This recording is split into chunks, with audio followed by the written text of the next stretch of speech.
Welcome to the third lecture of module 6. From this lecture onwards, we will focus on the powder bed based additive manufacturing systems. And in today's lecture particularly, we shall discuss about the laser based powder bed additive manufacturing systems.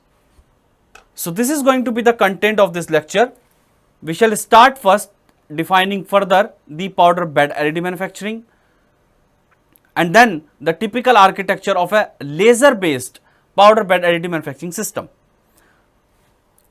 Then based on the subcomponents of the machine used particularly for powder bed additive manufacturing, we will classify the system and then we shall discuss about its subcomponents.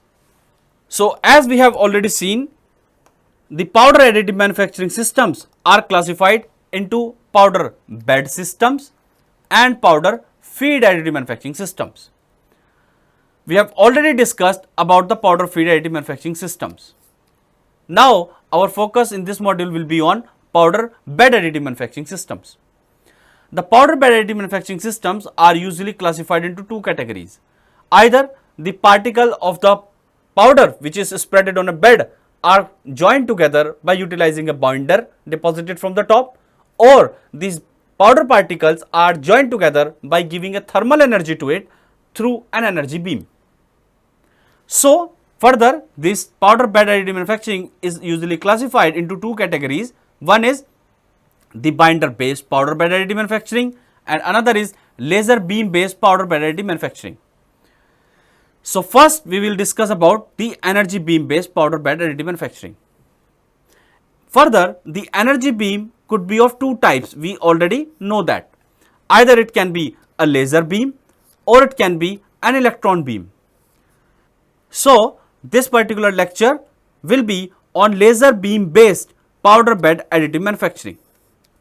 So this is going to be the focus of this particular lecture. So a typical timeline for the history of powder bed based additive manufacturing is shown on this slide. Here you can see that the first powder bed based additive manufacturing system was basically invented in around 1971, where Professor P. Crewd given an application of powder laser process for making the objects. Then after that, in around 1984, Professor R. Householder gave a description of a process which is very similar to selective laser sintering. Then also around the similar time, Professor C. Hull provided detailed working method and apparatus for building the object layer by layer. Then later on in 1986 to 1987, Professor C. Deckard has developed the process called selective laser sintering. So he usually considered to be the father of the powder bed based additive manufacturing system. In the similar time, in around 1987 to 1988, Professor M. Feigen developed a machine for powder based process very similar to selective laser sintering. Development of these powder bed systems, particularly by Professor C. Deckard, gave birth to the corporation like DTM Corporation, and of course the 3D system was already there, which was commercially selling the systems for SLA. Later on, few more companies came into picture over the period of time, as shown here on the right side in the red color, and the left side black color thing is showing for the further development of the process. In around 1997 and 1998, Professor R. Larson has developed the process called electron beam melting. In this case, instead of laser, electron beam was used to melt the powder. Later on, after 2000, when high power laser also came into picture based on diode and the fiber, a group which is shown here developed the process called selective laser melting. So there is a difference. Before that, laser beam based powder bed additive manufacturing system was governed by the sintering operation, while this group brought a difference and replaced the sintering with melting. So typically, this is how a laser beam based powder bed additive manufacturing should look like. This is a schematic for the same. Here there is a powder material which you are seeing here, which is spreaded on a right side platform. and this platform is called as the build platform.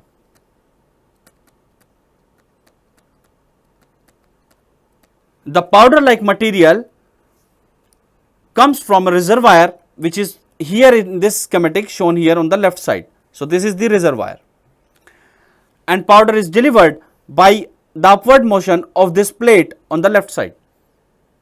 This plate goes up by the desired layer thickness, and the material is available, a layer of powder is available to get deposit on the right side where the build platform is going downward. This is typically called as a powder delivery system.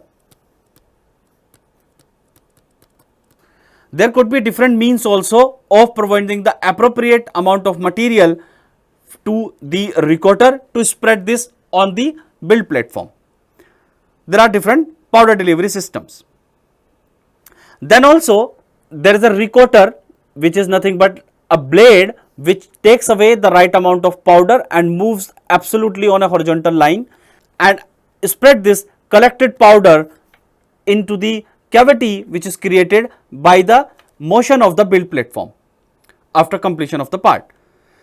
When the new material or the new powder particles are spreaded over this build platform, then the next step starts. So, there could be different means also for recoating the layer. After spreading a new layer of powder onto the build platform, then usually a diode or fiber laser nowadays is used, which got reflected by a mirror which is mounted on a hinge and able to deflect the beam on the XY plane. We know this optics or the group of lenses here is called as nothing but the galvanometer. In general, we can call it as the laser scanning system. There could be different means of moving the laser spot on the bed in the XY plane. Then when the laser beam strikes and interact with the powder particles, the different mechanisms occur in order to join the powder particles together. It could be like sintering, it could be laser phase sintering, or it could be the melting of the powder itself on the bed. Based on the appropriate joining mechanism, the part is created. It may happen that the support may be required. However, it can be noted that the support may not be required in laser beam based powder bed additive manufacturing to prevent the downward motion of the overhanging feature, but it is required to prevent the upward motion of the layer. So, let us consider that we are scanning this thin layer of the powder and it is scanned by a laser beam. In that case, the powder got melted and formed a solid layer. And now during the cool down phase, and assume that it is a large overhang, meaning to say there is no solid part under this, but there are powder particles.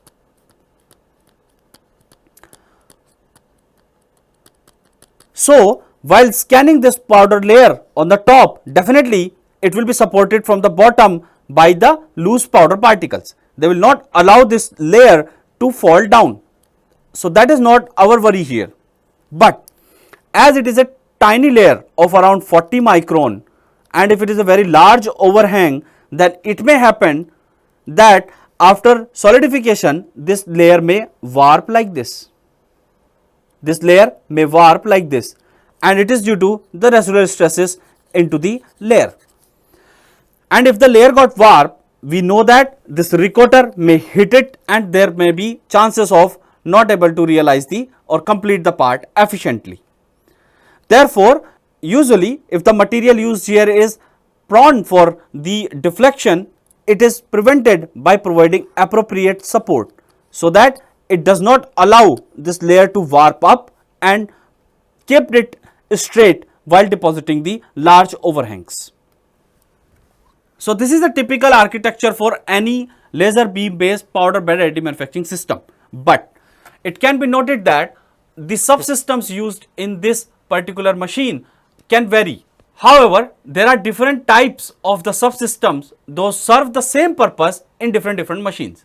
Like for example, the laser beam which is striking on a optics and then getting deflected on the XY plane, which is called as the galvanometer, can be replaced by the flying optics, where the laser head itself can be mounted on two prismatic joints. Then the laser head itself can move in X and Y direction. The entire optics of the laser can now fly. Also, the powder material which we use here can be of different types. It can be plastic material, it can be powder coated with the polymer, or it can be the metal material, or it can be ceramic coated with some polymer, or it can be pure metal as well. So that is why the subsystems can be of different variants, and let us now identify these subsystems. The first one is of course the powder material. Like I said, it could be ceramic, it could be polymer, it could be metal. The second is the joining mechanism. How these powder particles are going to join. Are they going to join by the sintering, or they are going to join by melting, or they are going to join by liquid phase sintering. Third possibility is how you are going to scan the spreaded layer on the XY plane, whether it is scanned by a galvanometric system, or it is scanned by the flying optics, or it is scanned by putting a mask under the floodlight. The fourth one is the powder delivery system. How you are delivering the right amount of powder which can be spreaded on the cavity created on the build platform. The fifth subsystem is how you are going to spread this layer onto the build platform, and that is called as the recoating system. Recoating system could be like it is a simple blade which is moving like here from left to right and spread the layer. Also, this blade itself could be of different types, like it can be a soft blade of silicone, or it can be a brush like material, or it can be like a brush, or it could be a ceramic blade, or it could be a metal blade. Also, in some cases, instead of a recoater having just only a blade, there could be a counter rotating roller as well, which not only spread the layer but compact the layer which we are spreading. So these are the different options available for powder recoating system. The sixth subsystem is the build atmosphere, meaning to say the entire process is happening in an open environment, meaning to say there is no inert environment in it, or it is happening in an inert environment where the entire atmosphere is having only one single type of gas like argon or nitrogen. Or it could be possible nowadays that in some system the entire system is kept under vacuum and there are no air molecules inside it. So these are the possibilities for build atmosphere. And the seventh subsystem is of course the build platform on which you are building the part. So we will discuss in detail about the different types of these subsystems, and then we shall discuss by appropriately collecting the combination of these subsystems, and then we shall discuss about the appropriate combinations of these subsystems in the commercially available machines. So let us now discuss each and every subsystem of the laser beam based powder bed additive manufacturing. The first is of course the joining mechanism. How two layers are going to join together in the case of laser beam based powder bed additive manufacturing. So the first very common method is the sintering. In the case of sintering, one applies enough heat to further bond the particles, but the heat should not be enough to reach the melting point of the particles. Typically, the temperature is between the half of the melting temperature to the melting temperature, because in this temperature range only various physical and chemical reaction occur, and the most important, which is the diffusion, which used to occur in this particular range of temperature for most of the materials. Now, what happens in diffusion? It involves basically the neck formation between the adjacent two particles. The main driving force for sintering is the lowering of the free energy when particles grow together. So, if for example these are the two particles close together and the temperature is increased, then in that case this neck which is formed between these two particles keep on growing and its radius keeps on reducing over the period of time. Of course, they will definitely not completely get merged because the temperature is always below the melting temperature. However, a gradient in the vacancy concentration between the highly curved neck, which is in the beginning, it's having a very high curve as you can see, becomes flat later on, which is usually for the low vacancy concentration, and it causes the flux of vacancies from neck and a flux of atoms towards the neck, thus increase the neck size till it becomes almost flat. So this is a typical mechanism for solid state sintering. The foremost advantage of the solid state sintering is its capability of its adaptability with any material. A wide range of materials can be processed with sintering, starting from polymer to metal and even the metals and ceramics coated with some polymers. The another mechanism for joining the two layers in the powder bed additive manufacturing is something called as liquid phase sintering. So liquid phase sintering is a sintering technique that uses a liquid phase to accelerate the interparticle bonding of the solid phase. In this case, of course, high diffusion rates are associated with liquids, giving fast sintering or lower sintering temperatures. It involves sintering under the condition where solid grains coexist with the wetting liquid. So two possible types of liquid phase sintering are with the two types of particles. First is with mixed powders, where the liquid is formed by the lowest melting point component, and the second is the pre-alloyed powder, where supersolidus liquid phase sintering governs the process. So let me just consider now again a case of liquid phase sintering where there are particles greater in size and small in size. This is typically the bigger size particles are called as the structure particles, while these small particles are called as the binders. These binders are usually of a low melting point temperature material, and these bigger size particle or structure particles are of high melting point temperature. When a laser beam moves over it, these low melting point particles get melted and they make a matrix around in the system in which these structure particles are sintered. So the final product can be as it is, or in some cases it is considered as a green state part and later on it is kept into the furnace to do further processing of the part. Next is the another layer joining mechanism is by the melting. The melting applies sufficient heat and increase the temperature of powder particle above the melting point. And as the temperature is now above the melting point, it causes the particles to completely melt.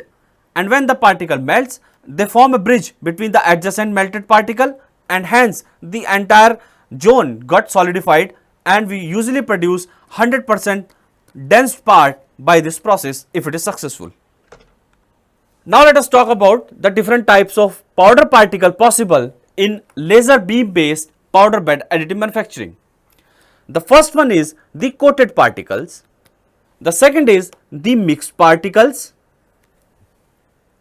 the third is pre-alloyed particles, fourth is either pure polymer or wax or pure metals. To process these particles, usually two routes of sintering taken place. First is called as indirect route and the second is called as the direct route. In the case of indirect route, the laser beam does not melt or sinter the powder particles of the desirable material, while a sacrificial binding material is used, which usually melts away and makes the bond with the adjacent materials. In that case, preferably the coated particle and mixed particles are preferred. Of course, the part produced by the indirect route will always require some post processing, because on the powder bed, by utilizing the indirect route, we will always produce some green parts. They will taken out from the bed. Yes, of course, the part produced in the bed should have sufficient strength that one can take it out without destroying it, and then they should go to some station where the further sintering can happen. To do that, of course, we have to increase the temperature of the component produced by this method, and the binder should burn off. And then later on, the porosities left behind due to the evaporation or burn of these binders, these porosities are usually filled by some infiltrate material. So as the process happened in two stages, and directly we are not producing the main object on the powder bed, this type of process are called as indirect route or indirect selective laser sintering. Like I already mentioned, typically either the coated particle or mixed particles are used in the case of indirect route. The another possibility is the direct route. In the case of direct route, the laser beam melts or sinter the powder particles of the desirable material on the powder bed itself, and usually no post processing or minimal post processing is required, but complete sintering usually happen in the powder bed itself. So the direct routes are applicable for mixed powder, for pre-alloyed powder, for polymers, and for metals as well. So now let us discuss in detail about these indirect routes and direct routes, because that will give us further details inside the need of this type of powder particles to be used in indirect route or in direct route. So let us first discuss about the powder material for indirect route. Like I have already mentioned, the coated particles are the most preferable powder particles for indirect route. The coating can be of any material that exhibits a lower viscosity upon heating. The thermoplastics satisfy this requirement. They also can be repeatedly heated to soften or melt and cool down to solidify as the temperature passes through the glass transition temperature to the melting temperature of the thermoplastic. So for example, when a ceramic or metal parts are desired, the powder particles of these materials are coated with some thermoplastics, and these thermoelastic polymers act as a fugitive binders. So the idea is basically to have a low melting point material adjacent to the powder substrate, so that the latter is more easily compacted to produce the green parts. So for example, if this is my ceramic particle, and assume that these particles are coated with another material which is having a melting temperature lower than the red color particle or the main particle. Now when a laser beam will move over these powder particles, the green color material which is having a low melting point will get melted, and it will easily form the bond between the adjacent material, and that too with the green color. As a result, in the entire system, if you see, there will be a matrix basically of these low melting point temperature in the solidified part, and these center parts, those are of high melting point, will be compacted together into this matrix. This particular part which we produce by melting the low melting point temperature in the bed, this particular part is called as the green part. As I already mentioned, it used to have the sufficient strength that one can take it out, remove the area where the loose powder is available, that acts as a support here, and take it out and keep it in furnace to do the further processing. Then later on, the binders available in the green part are either chemically converted to a higher melting point substance or thermally decomposed and eliminated. Like I mentioned, there are two possibilities now. Either we just eliminate these binders from the green part, and or we supply appropriate chemical in such a way that after reaction with the chemical provided, the melting point of these binders can increase. However, the later one, which is the thermal decomposition, is most popular. So, like I said, the binder elimination route is more preferable, and if it is taken in the first stage of the post processing, the part is kept in a furnace at a certain temperature for a certain amount of time. Hence, the low melting point material burned away. The part at this stage is called as the brown part. In the second stage of the post processing, the brown part is further reheated while in direct contact with an infiltrate material. At this stage, the infiltrate material flow by the capillary action into the pores of the brown part to produce fully dense parts. Usually, if I take an example of the metal like steel, and we utilizes the powder particle, those are coated with some thermoplastic, and we produce a green part onto the powder bed. After taking out this part and keeping it into the furnace, we increase the temperature typically around up to 200 degree to 400 degree centigrade, so that the binders just burn away from the part and leaves the pores behind. We further increase the temperature of on this stage, and the brown parts are produced.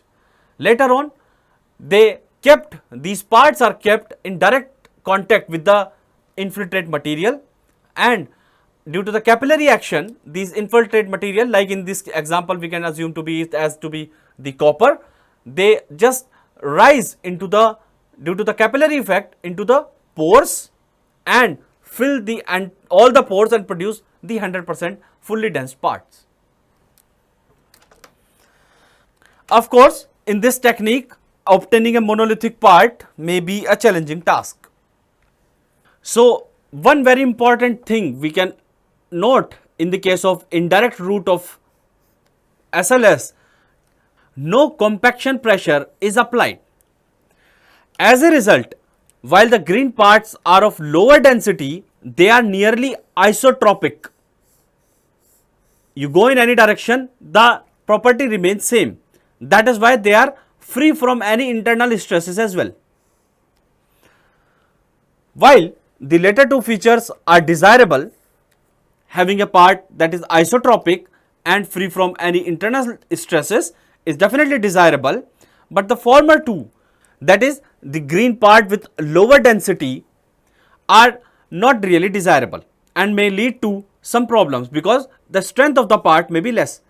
However, this less strength will be everywhere same because the part is isotropic, but it is not going to give you very good strength because of the lower density. So, for instance, if the part density is too low, it can even distort during the post processing in the furnace or get damaged during cleaning or handling the part while taking it from one place to another place. Thus, it is desirable to aim at a green density that is at least 50% of the theoretical value of the final part and a strength value which is around larger than 1.7 megapascal, so that we can efficiently handle it. The key advantage of SLS is capability of yielding functional part in essentially final materials. If you compare the parts produced by this process, they will be definitely having considerably high strength as compared to the parts produced by SLA, because here you are making at least the parts of metals. Also, no support mechanism will be required. So, this is an important thing, because here we are not melting the metal particles, right, and only melting the polymer which is around it, which is creating a matrix and producing a green part. Later on, as therefore the loose powder which is available under the powder particles getting melted in any overhanging feature, for example, they will be supported with the loose powder. Hence, no separate support mechanism is required. Later on, this loose powder can be removed easily. Further, the process is simple. Example, there are no milling or masking steps required. Uncured material is easily removed after building just by brush or blowing it off by compressed air.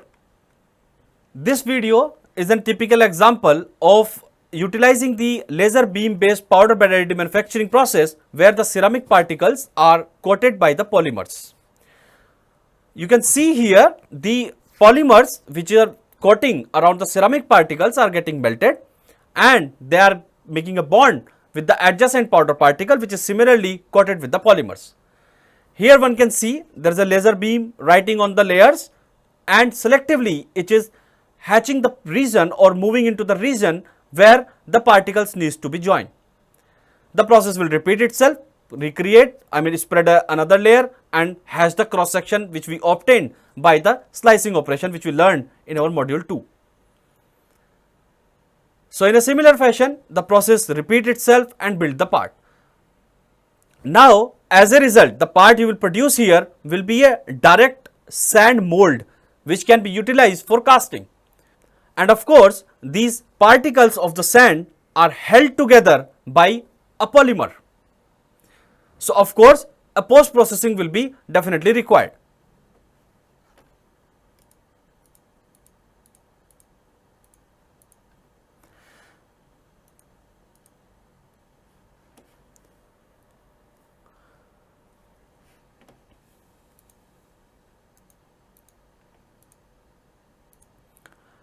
The overhanging regions which are supported by the loose powder will be easily available here and the loose sand can be removed. Later on, the mold which is available inside by simply removing these loose powders either by the brush or a compressed air.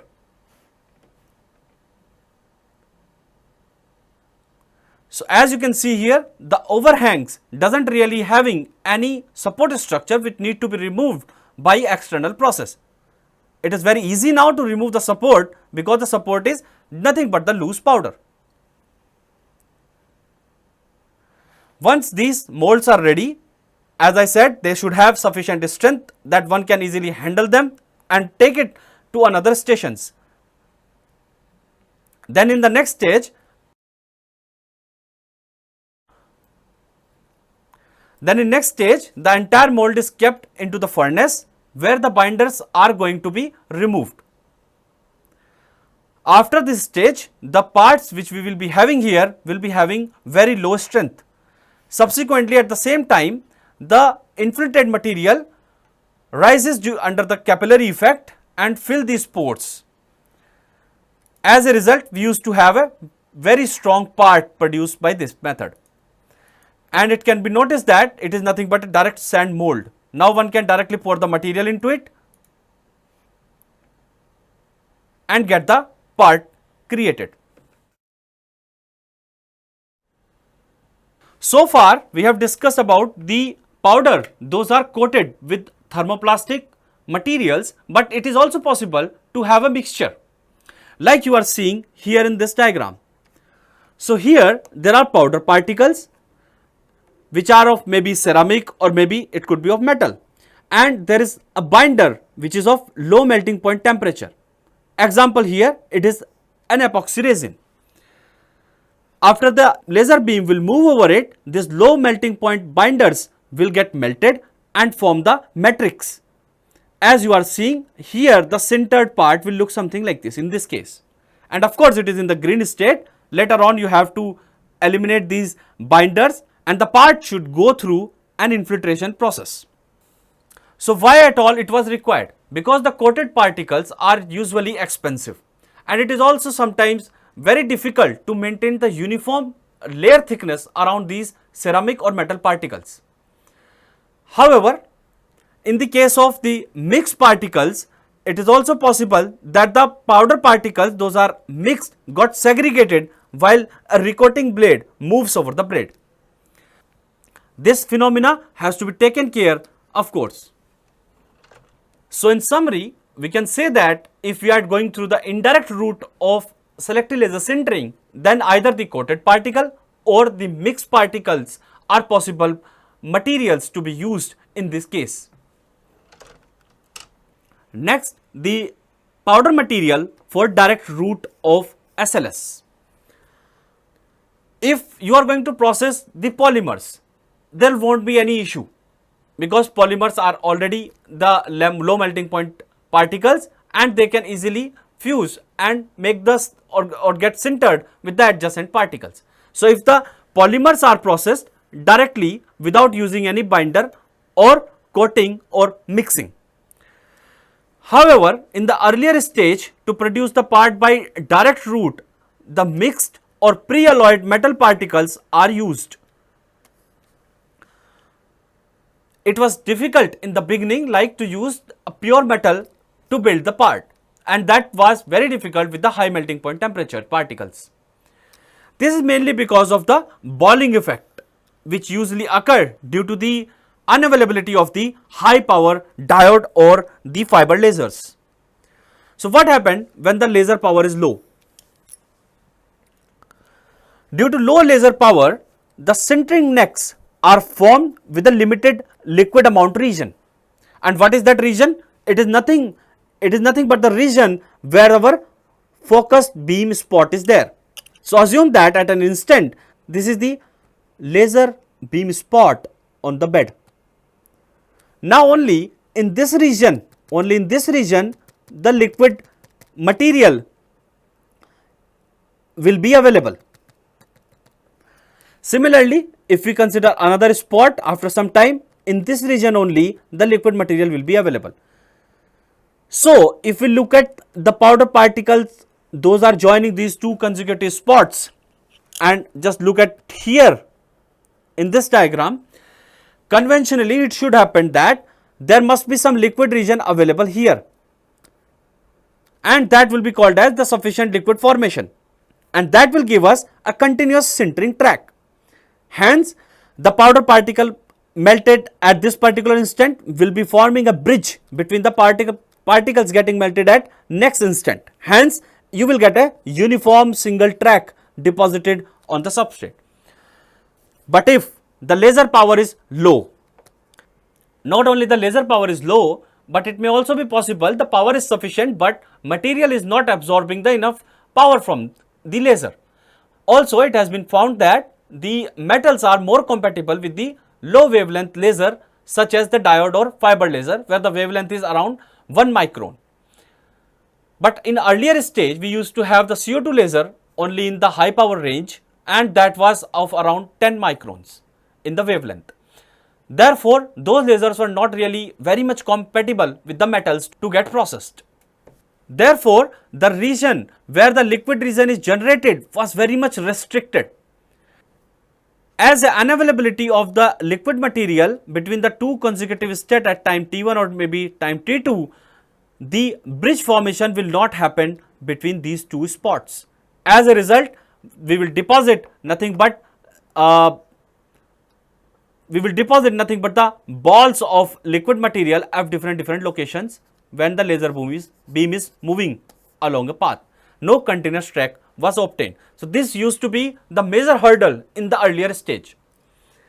So the molten material in the focus spot area of each point tends to aggregate into a single coalescing sphere whose diameter is approximately the diameter of the laser beam. At this stage, it was realized by some researchers that this effect of balling can be easily eliminated if we use two-phase powder particles, such as either the mixed powder particles or pre-alloyed metal particles. So in the earlier stage, the mixed powder and the pre-alloyed powder particles enables the direct SLS. So with the utilization of like two materials, either by the mixing of the two material, one may be of higher melting temperature and another of the low melting point temperature together, and then sinter by utilizing the laser directly onto the bed itself. No further post processing may be required. In such cases, 100% dense part were usually produced on the bed. This was the scenario in the early 2000. Then after that, later on, of course, the laser powder were available and the process was available with many researchers.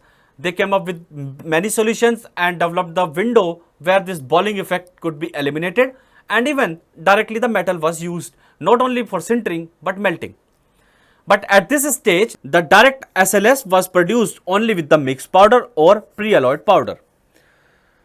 The first direct metal laser sintering DMLS machine was developed in 1995 by EOS of Germany. EOS INT M250 RP was a popular EOS machine that uses 200 watt infrared laser with a spot size of around 300 microns. The system uses a pre-alloyed powder particle that yields a laser cure width of about 600 micron at a scan speed of 3 meter per second with a standardized layer thickness of 50 micron. As it is mentioned here, you can see the pre-alloyed powder.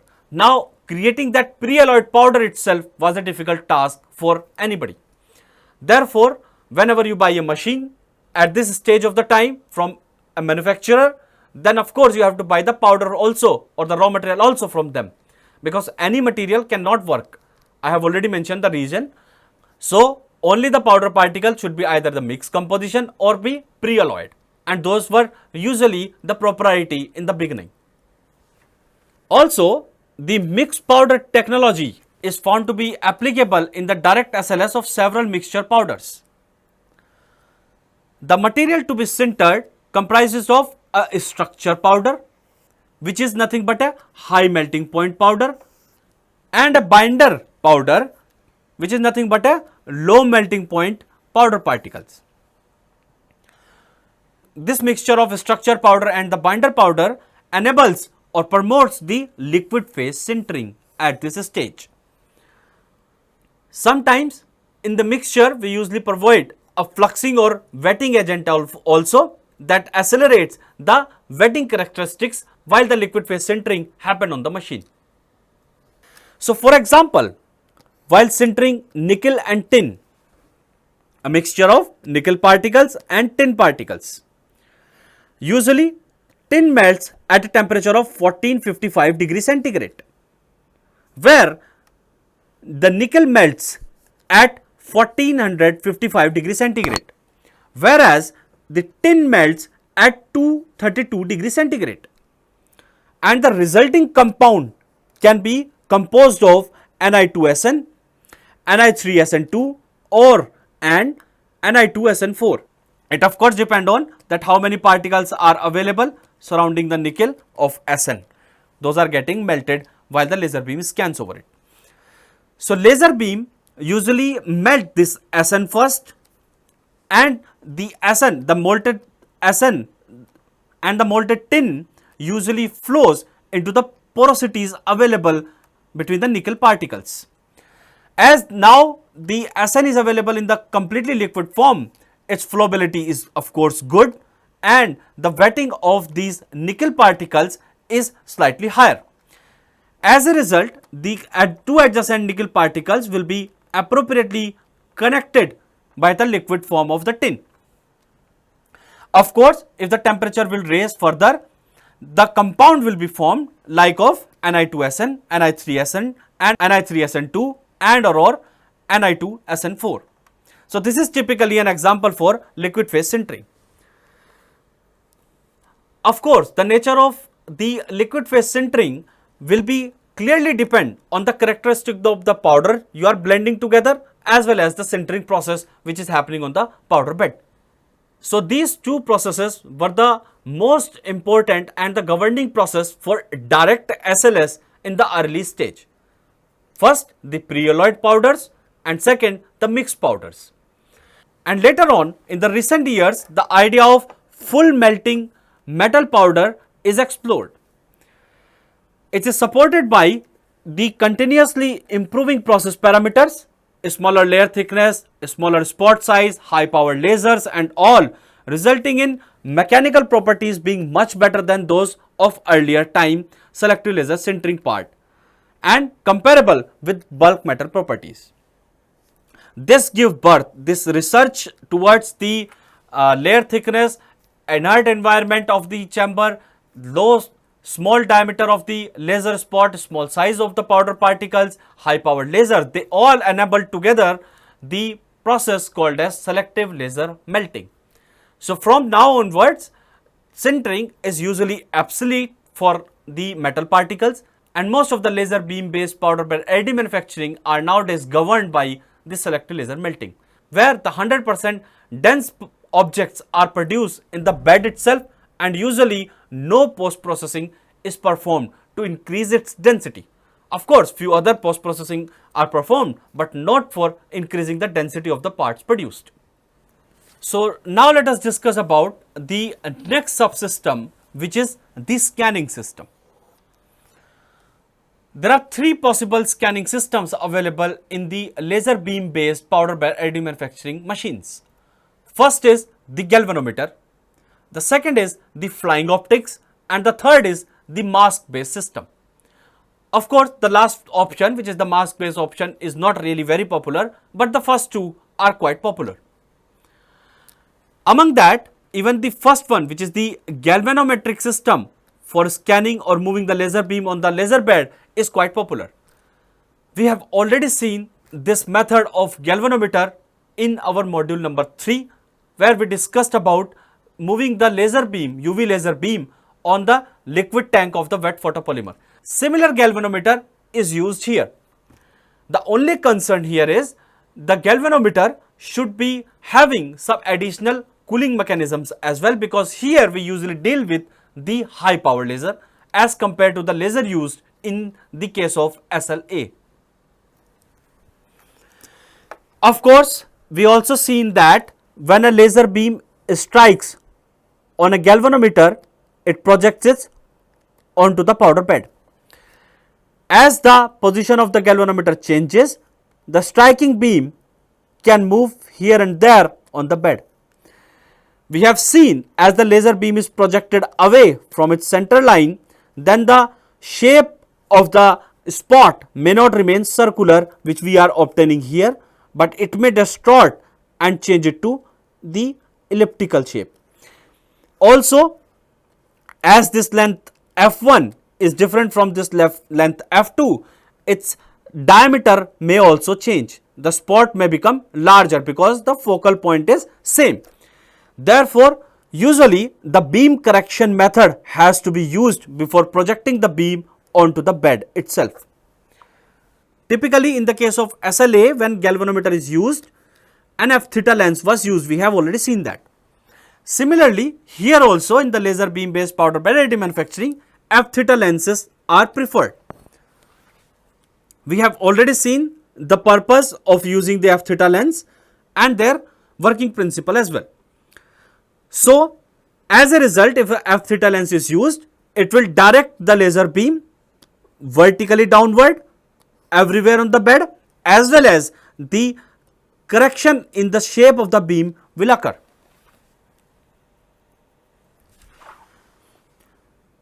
This is called as the passive optics for beam correction. While there is another popular method nowadays coming up in the laser beam based powder bed additive manufacturing, and that is called as the active optics. This is because the F theta lenses, those are used in the passive optics, become very inefficient when we deal with the large working areas, because in that case these F theta lenses become very big, costly and unpractical as well. And that is why with these systems usually the size of the bed is limited to a particular size. While the another alternative came into the picture, which is nothing but a active system. This alternative 3-axis scanning system with active optics are gaining acceptance in the laser beam based powder bed additive manufacturing.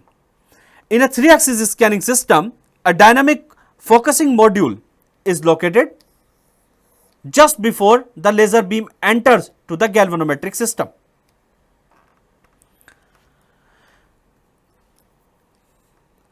In this DFM, in this dynamic focusing module, a flat field is achieved and a third axis, Z axis of the motion is introduced in the form of linear lens translator. So, the DFM provides a motorized focus optics. So, there is a motor here. So, this motorized focus optics manages not only the focal Z height, but also the flat field correction, working distance and spot size as well. So for example, there are few lenses inside this DFM. I am just trying to explain this briefly. If I change the distance between two lenses, then of course the focal point of the laser beam will change. So if I am projecting it away at a particular location, then of course I will change the focal length dynamically here into the dynamic focusing module.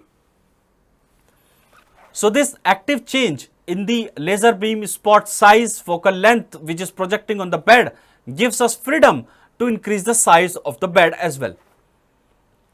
The next option is the flying optics. Like we discussed in our module 3 for SLA, here also in the case of flying optics, the entire optics which is projecting the laser beam moves on a XY table. And as the optics moves on the XY table, now it is always perpendicular to the bed on which the laser beam is striking. As a result, there won't be any issues related to the focal length change as well as any issues related to the distortion on the cross section of the laser beam projected on the bed. However, as the entire optics is now moving, we have to limit the speed or the scanning speed of the laser beam for creating the part. That will definitely affect the production time and that will increase in such cases.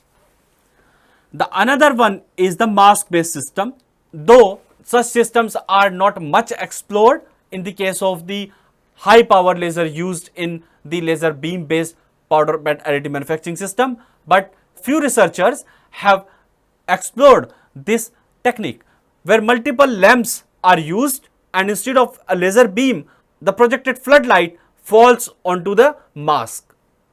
We know that this mask will stop the light wherever it is not required and it will allow only the light to pass through the region where the material has to be melted or sintered on the powder bed. So these are the possible scanning systems for laser beam based powder bed additive manufacturing. Next is the powder delivery systems. There are popularly two types of feeding system. One is called as the top feeding, another is called as the bottom feeding. In the case of top feeding system, which is shown here, the hoppers are available on the top side.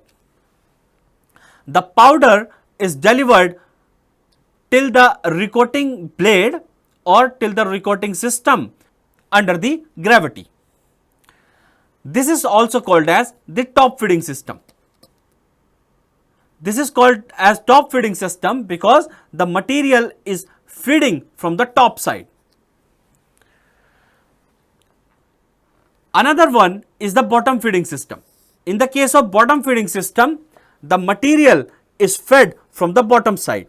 As you are seeing here, there is a reservoir here, there is a reservoir here which is having a lot of powder available, and the right side is the build platform.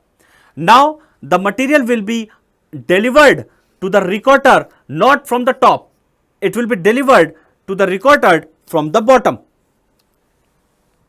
So as the material is getting available to the recoater from the bottom side, it is called as the bottom feeding powder delivery system.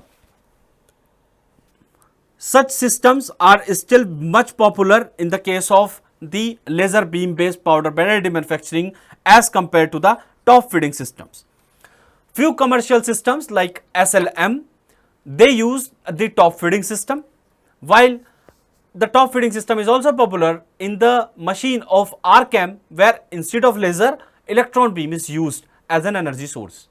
Other than that, most of the commercially available laser beam based powder bed additive manufacturing systems utilizes the bottom feeding of the powder or the bottom feeding powder delivery system to deliver the powder towards the recoating system. We will discuss these topics in the upcoming lecture. Thank you very much.